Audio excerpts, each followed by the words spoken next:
நீ எப்போ வேணா ஸ்டார்ட் பண்ணு. It is in times like this you mourn Hans' death extra hard, guys. The sight of him, the cold stare, which we can't forget, the snaky shrugs, totally unconcerned by the unbelievable cause, playing around him, probably chips going in his mouth. You'll miss that here more than you miss Brian. Especially, guys, when the demigod, when Diesel decides to raise a nuclear armed submarine, it is way too good. But before that, he meets a mysterious cyber terrorist called Cipher. Oh, sad. Which literally, by no better way to put his hacks into his brain and forces him to turn his back on the only code he lives by, that is his family, which we can't forget. Of course, there's a reason why Dominic Toretto goes rogue. There always is. Because without it, we'd have no movie, would we? And when that reason is revealed, by God, it will put you in a totally strange mood, guys. So sad. For the longest time, the Fast and Furious series has been excess in testing mankind's patience for cartoonish action, as we know, like a multi-billion-dollar lab experiment gone way out of our hand, and literally on the other part, the sight of the million-dollar cars parachuting down the sky, or chasing down a cargo plane down a 45-kilometer runway, or Vin Diesel soaring across the sky Superman. We were there right with them till they restricted themselves to dragging 3-ton bank walls across Rio de Janeiro. Oh, guys, but not anymore, and not this time, guys. We're not gonna believe it.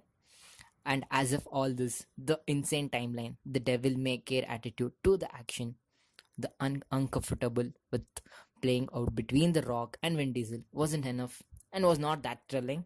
There's also the fact that the characters' personalities aren't set in stone, which is so freaking weird, guys. Believe me, Tyrese used to scowl a lot and used to punctuate his sentence with the word bro, and is now the comic word bro. He is now the comic relief, and if memory serves, he has stopped saying bro. Oh, finally. Guys, and how can you believe miss out Ludacris, the man, the rapper, is chilling on the lawn chairs in his first appearance, was made a computer expert in his later movies. Cool. Oh, guys, there's a good news. Letty is back from her dead, which in hindsight to a shocking plot development to simply shrug off like we all did. But I digress.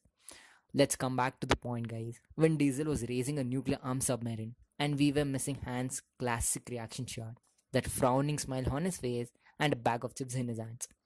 Fast and Furious 8, The Fate of the Furious, if we were to call it by its more inventive title, is not as deliriously over the top as 5.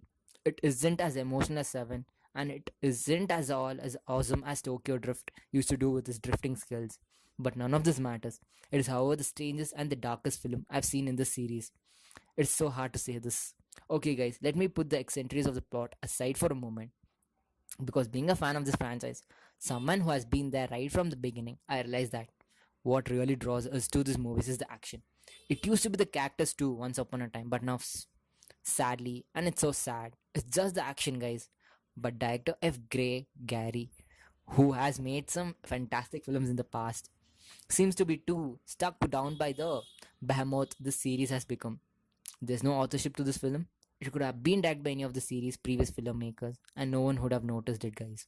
And I hope it would have been still more better, which I wish could have happened. And guys, thank you for watching. And if you like the video, please subscribe. And if you still like it, please smash the like button.